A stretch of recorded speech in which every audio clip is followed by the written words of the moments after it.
إنما جزاء الذين يحاربون الله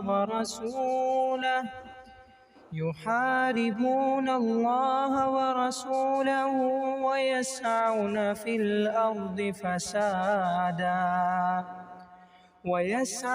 في الأرض فسادا أن يقتلوا أو يصلبوا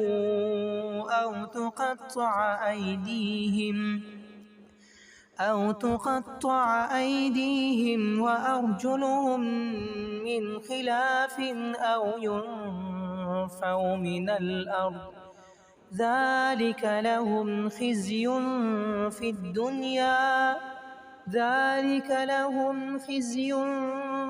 في الدنيا ولهم في الآخرة عذاب عظيم.